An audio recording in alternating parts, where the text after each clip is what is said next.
तो IPL 2023 auction के लिए हर एक पहलू पर टॉप 10 खिलाड़ी कवर करते हुए अब हमारा कारवा पहुंच चुका है ऑलराउंडर्स खिलाड़ियों की श्रेणी की तरफ। और भैया जब आप ऑलराउंडर्स की बात करते हैं तो 2 3 4 5 ऐसे नाम होते हैं ना जो तो आपके जहन में यूं ही क्लिक कर जाते हैं। तो ऐसे में ये वीडियो हमारे लिए बहुत ही आसान है क्योंकि ये ऑक्शन ही पूरा ऑलराउंडर्स के इर्द गिर्द घूमने वाला है और बहुत सारे टॉप क्वालिटी ऑलराउंडर्स इस साल के ऑक्शन में आपको नजर आएंगे। और हमारे लिए अच्छा खासा हेडेक भी था यहाँ से टॉप 10 पिक करना, लेकिन फिर भी मैं नाम से ज्यादा हमेशा काम की तरफ जाता हूं। तो कुछ सरप्राइजिंग नाम, कुछ बड़े बड़े नाम को छोड़कर मैंने यहां पर कुल मिलाकर ये लिस्ट तैयार की है। तो भैया कौन है आईपीएल 2023 ऑक्शन के लिए मेरे टॉप 10 ऑलराउंडर्स जिन्हें आपकी फेवरेट टीम टारगेट कर सकती है, सब कुछ आप लोग को इस स्पेशल वीडियो में बताऊंगा। और रोड टू 200K की तरफ तो हम चल ही रहे हैं, हर दिन मैं आपको बता ही रहा हूं। तो भैया सब्सक्राइब करिए, नोटिफिकेशन बेल ऑन करिए। सिर्फ आप सब्सक्राइब मत करिए, अपने दोस्त यार मित्र प्यार सबसे सब्सक्राइब कराइए। एंड हम यहां पर वीडियो में आगे बढ़ते हैं, सीधा मुद्दे की बात करते हैं। तो भैया शुरुआत के 3 नाम ना मैं फटाफट से लूंगा, मैं बिल्कुल टाइम वेस्ट आपका करना नहीं चाहता। आपको भी पता है, मुझे भी पता है कि भाई कौन से नाम होने वाले। तो सबसे पहले इस सूची में दोस्तों नाम निकल कर आता है टॉप क्वालिटी ऑलराउंडर और मेरे लिए इस साल के ऑक्शन के the best one, the best बात कर रहा हूं यहां पर सैम करन की। अब सैम करन का बेस प्राइस 2 करोड़ है। इस बार आईपीएल ऑक्शन में सेट नंबर 2 पर आएंगे और भैया तूफान मचाएंगे क्योंकि CSK, Hyderabad, Delhi Capitals, Gujarat Titans, कौन सी ऐसी टीम है जो उन्हें नहीं टारगेट करना चाहेंगे? सब कोई करना चाहेंगे, जिनके पास पर्स है वो सब उनके पीछे भागने वाले हैं। तो ऐसे में इस साल के ऑक्शन में ये खिलाड़ी माला माल होगा और मेरे लिए ना सिर्फ केवल ये बेस्ट ऑलराउंडर है बल्कि शायद मेरे लिए तो इस साल के ऑक्शन के सबसे बेस्ट प्लेयर है सैम करन। मैं इनको बहुत ही हाईली रेट करता हूं, तो मेरे लिए he is always going to be my number 1 priority. और इसके बाद इस सूची में नंबर 2 पर निकलकर सामने आते हैं एक और सेट 2 के भैया ताबड़तोड़ खिलाड़ी। मैं बात कर रहा हूं कैमरॉन ग्रीन की। अब यहां पर मैं रैंकिंग वाइज नहीं चल रहा,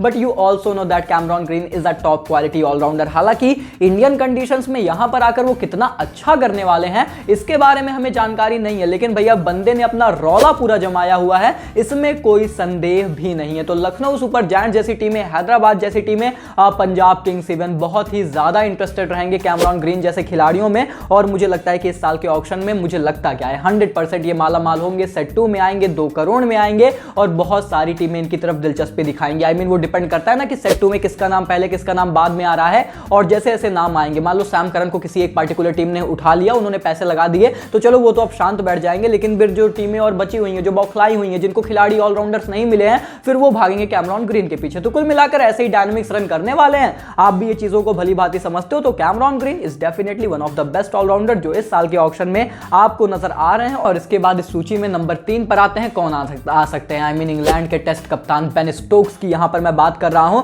अब आपको पता है ये भी कहां पर आ रहे हैं, सेट नंबर 2 में। कितने बेस प्राइस के साथ? 2 करोड़ के बेस प्राइस के साथ आ रहे हैं। लेकिन इनके पास जो सबसे बड़ा एडवांटेज है ना वो है एक्सपीरियंस का। कैमरॉन ग्रीन, सैम करन, आप किसी से भी कंपेयर कर लो, बेन स्टोक्स के पास सबसे ज्यादा एक्सपीरियंस है, सबसे बेहतरीन लीडर है इन ऑलराउंडर्स की सूची में। और फिर मुझे लगता है कि सबसे बेहतरीन लेफ्ट हैंड बल्लेबाज हैं। These are all the very important advantage और बहुत ही डायनामिक है। आप मतलब एज अ फ्लोटर कहीं भी खिला सकते हो, ओपन भी कर सकते हैं, नंबर 3 पर भी खेल सकते हैं, एज अ फिनिशर खेल सकते हैं, गेंदबाजी भी अलग अलग फेजेस में करते हैं। So in terms of that experience thing कहीं ना कहीं इनके पास वो चीजें ज्यादा है, पर थोड़ा सा इंजरी प्रोन भी रहते हैं। बहुत सारे आईपीएल के सीजन इन्होंने इंजरी के चलते मिस भी किया है, तो वो चीज भी टीमें जहन में जरूर रखेंगी। लेकिन हैदराबाद जैसी टीमें जिनको एक लीडर भी चाहिए और फिर टॉप क्वालिटी ऑलराउंडर भी चाहिए, वो कहीं ना कहीं बेन स्टोक्स जैसे प्लेयर्स पर ऑल आउट भागती हुई नजर आएंगी, इसमें कोई शक नहीं है। और इसके बाद दोस्तों इस सूची में हम बात करें नंबर 4 ऑलराउंडर को लेकर, तो मैं जाऊंगा बांग्लादेश टीम के top quality allrounder and leader Shakib Al Hasan के साथ। अब इनके साथ भी सबसे बड़ा एडवांटेज ये है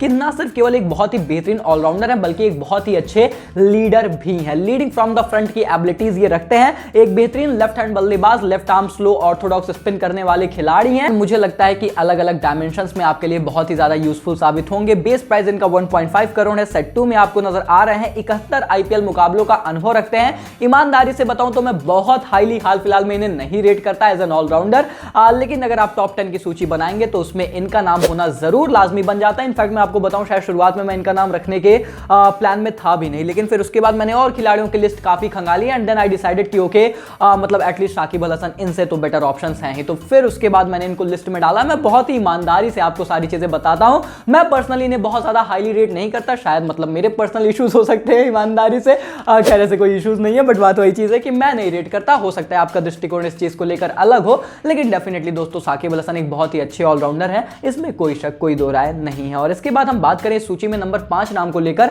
सो I am going with Jason Holder. Jason Holder के पास सबसे बड़ी एबिलिटी है उनकी गेंदबाजी, एक बहुत ही अच्छी हाइट से गेंदबाजी करते हैं। सो जो टीमें बॉलिंग तगड़े ऑलराउंडर्स को ढूंढेंगी, नॉट अ बैटिंग ऑलराउंडर, अब तक हमने जितने भी डिस्कस किए सैम करन को हटा दो तो सब कोई बैटिंग ऑलराउंडर्स हैं, पर I think Jason Holder has that advantage of being a bowling allrounder. तो जो टीमें ऐसे ऑलराउंडर्स की तरफ भागने वाले हैं वो जेसन होल्डर में जरूर दिलचस्पी दिखाएंगे। और मुझे लगता है कि डीजे ब्रावो जैसे खिलाड़ियों का अनअवेलेबल होना इन खिलाड़ियों के लिए फायदा है, क्योंकि जेसन होल्डर का कद और भी ज्यादा इसकी वजह से बढ़ेगा। सेट 2 में ही नजर आ रहे हैं, 2 करोड़ का बेस प्राइस है, बहुत सारी टीमें दिलचस्पी दिखाएंगे। आईपीएल 2022 उतना अच्छा नहीं गया, इसीलिए शायद लखनऊ ने रिलीज भी किया, पर इस साल के आईपीएल में कोई ना कोई नई टीम जरूर मिलेगी। अब कौन सी टीम होगी, कौन कितने पैसे लगाएंगे, यह बहुत दिलचस्प दृष्टिकोण होने वाला है। और इसके बाद दोस्तों इसी सूची में मैं रखना चाहता हूं एक और नाम जिन्होंने इस साल के वर्ल्ड कप में तूफान लाया। आप सभी लोग जानते हैं, इन्होंने अपना नाम बनाया, खिलाड़ी हम इसे राजा कहकर बुलाते हैं, सिकंदर हैं, राजा हैं और बिल्कुल इस साल के ऑक्शन में तैयार हैं।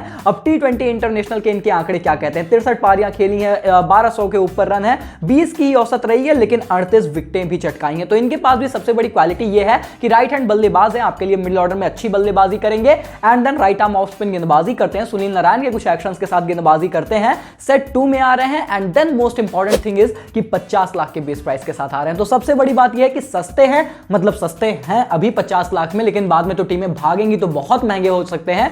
बट जो टीमें यहां पर थोड़ा सा कम पर्स के साथ आएंगी ना, वो भी 1-2 बार तो पेडल उठाएंगे कि भैया क्या पता दूसरी टीमें उतनी दिलचस्पी ना दिखाएं तो हमारी तरफ आ जाए। तो ऐसे में जो टीमें यहां पर अच्छे क्वालिटी स्पिन ऑलराउंडर्स को ढूंढ रही हैं वो तो सिकंदर राजा की तरफ जरूर जाएंगे, जो मिडिल ऑर्डर के तगड़े बल्लेबाज ढूंढ रहे हैं वो सिकंदर राजा की तरफ जरूर जाने वाले हैं। और इसके बाद दोस्तों हम बात करें सूची में नंबर 7 नाम को लेकर, तो फाइनली भैया मैं सेट 2 से अब आगे निकल पा रहा हूं, लेकिन नंबर 7 पर ना मैं सीधा जा रहा हूं एक बहुत ही अच्छे इंडियन अनकैप्ड खिलाड़ी की तरफ। जी हां दोस्तों, अब मैं यंग टैलेंट्स को भी थोड़ा सा प्रमोट करना चाहता हूं, मेरी हमेशा से वो कोशिश रहती है। तो भैया नंबर 7 पर मैं यहां पर रखूंगा सनवीर सिंह को। जी हां, सनवीर सिंह के T20 आंकड़े आप उठाकर देखिए भैया, बेस प्राइस 20 लाख है, सेट नंबर 7 में इस बार नजर आ रहे हैं, एंड 15 मुकाबले खेले, 151 रन है, 50 की औसत है, यानी कि 15 मुकाबले भले खेले पर बल्लेबाजी उतनी मिली नहीं, जब मिली तो अच्छे रन बनाए, 186 के स्ट्राइक रेट से रन बनाए और 3 विकेटें भी चटकाई हैं। राइट हैंड बल्लेबाज है, राइट आर्म मीडियम बॉल आपके लिए गेंदबाजी कर सकते हैं, पंजाब से आते हैं, एक्सीलेंट T20 रिकॉर्ड्स हैं।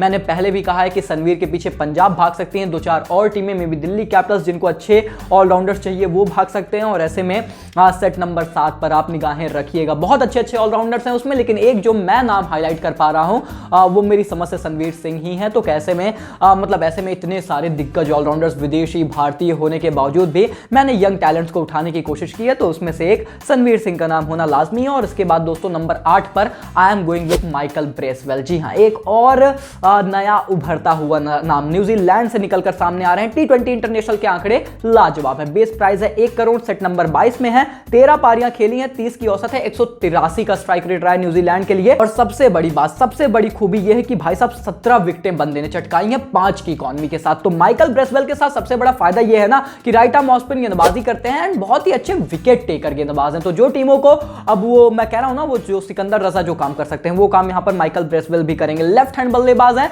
और राइट आर्म ऑफ स्पिन गेंदबाजी करते हैं। तो जिन टीमों को अच्छा लेफ्ट हैंड बल्लेबाज चाहिए यहां पर मिडिल ऑर्डर फिनिशर के आसपास, और उसके बाद एक अच्छा विदेशी ऑफ स्पिन गेंदबाज भी मिल जाए भैया, सोने पे सुहागे वाली बात हो जाए, तो वो टीमें माइकल ब्रेसवेल की तरफ जरूर देखें। हालांकि इंडियन कंडीशंस का उतना अनुभव नहीं है, इस चीज पर थोड़ा सा इनके ऊपर रिस्क रहता है कि भाई यहां पर कैसा करेंगे, पर अब तक जितना किया है अच्छा किया। एंड इनफैक्ट मुझे जहां तक याद है इन्होंने पाकिस्तान एंड बांग्लादेश के खिलाफ सीरीज खेली भी थी, वहां पर भी अच्छा किया था। तो अगर उन प्लेयर्स के खिलाफ अच्छा कर रहे हैं तो it's always going to be a good sign. तो कहीं ना कहीं माइकल ब्रेसवेल पर आप जरूर निगाहें रखें। और उसके बाद इस सूची में नंबर 9 पर निकलकर सामने आते हैं भैया नामीबिया के डेविड वीजे। अब इनको आप कैसे छोड़ सकते हैं अगर आप बात कर रहे हैं क्वालिटी ऑलराउंडर्स की, एक्सपीरियंस ऑलराउंडर्स की। इसके पहले भी जो है आईपीएल खेल चुके हैं, आरसीबी का भी हिस्सा रह चुके हैं, लेकिन बहुत लंबे समय से मौका नहीं मिला है। पर आंकड़े इस खिलाड़ी के लाजवाब हैं। डेविड वीजे के T20 स्टैट्स उठाकर देखोगे तो भैया 24 की औसत, 144 का स्ट्राइक रेट रहा है और 3,500 के ऊपर इनके रन है भैया, 247 विकेटें हैं,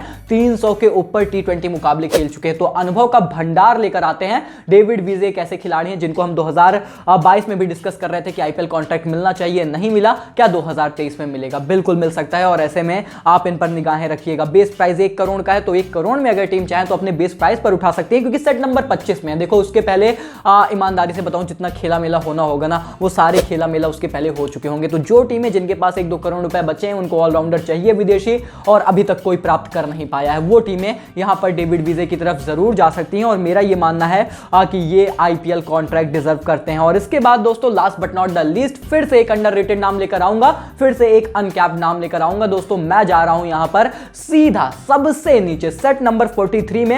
आई am going to pick Sagar Solanki. अब सागर सोलंकी को पिक करने का मेरा पर्सनल कोई मोटिव नहीं था, मैंने सिर्फ इसलिए पिक किया है क्योंकि अभी थोड़ी देर पहले हमने एक वीडियो की थी जहां पर मैंने आप लोग को बताया था कि मुंबई इंडियंस टीम कहीं ना कहीं सागर सोलंकी में दिलचस्पी दिखा रहे हैं आईपीएल 2023 में, तो वो उन्हें टारगेट भी कर सकते हैं, उन्हें उठा भी सकते हैं और उन्हें अपनी टीम में शामिल भी कर सकते हैं। लेफ्ट हैंड बल्लेबाज हैं, left arm slow wrist spin गेंदबाजी करते हैं, बहुत ही बेहतरीन हाल फिलहाल के डोमेस्टिक टूर्नामेंट्स उनके गए हैं, काफी अच्छी औसत से और काफी अच्छे स्ट्राइक रेट से यहां पर उन्होंने रन बनाया है। तो ऐसे में ऐसे अंडररेटेड खिलाड़ियों को जब उठाया जाता है तो मुझे मजा आता है, या फिर ऐसे अंडररेटेड शायद सही शब्द नहीं होगा, आप ये कह दो कि डोमेस्टिक खिलाड़ियों को जो उतने थोड़े से हिडन जेम्स हैं उन पर चर्चाएं जरूर करनी चाहिए, क्योंकि ये इंडियन प्रीमियर लीग है, ये इनक्रेडिबल प्रीमियर लीग है, तो उस चीज को हमें कतई नहीं भूलना चाहिए। और ऐसे में ये कुछ यहाँ पर ऐसे मतलब डोमेस्टिक के भी नाम से जो मैंने वैसे बीच बीच में स्लॉट इन करने की कोशिश की है इन terms of the legendary players जो लगातार आपको नजर आ रहे हैं। तो ऐसे में ये रहा मेरा यहाँ पर टॉप 10 लिस्ट। मुझे बहुत अच्छे से पता है कि भाई बहुत सारे क्वालिटी ऑलराउंडर्स हैं और बहुत सारे नाम, जिमी नीशम जैसे नामों को यहां पर मैंने मिस किया है, बट वही बात है कि at the end of the day you have to understand that you can not pick everyone. Top 10 ही आप पिक कर सकते हो और मैंने मिक्स अप करने की कोशिश की है, भारतीय, विदेशी एंड विदेशी बेस्ट, फिर भारतीय में जो अंडररेटेड कुछ अच्छे नाम, डोमेस्टिक के अच्छे नाम। I have tried to do so I hope आप लोग को दोस्तों पूरी वीडियो पसंद आई हो तो लाइक करिए, चैनल को सब्सक्राइब करिए, प्लीज हमें जल्द से जल्द 200K की फैमिली बना दीजिए, उसके लिए आपके सहयोग की बहुत ज्यादा दरकार है, जरूरत है। बाकी मिलते हैं बहुत जल्द एक और इंटरेस्टिंग एंड शानदार जानदार एनालिसिस के साथ, तब तक के लिए take care, goodbye, thank you so much.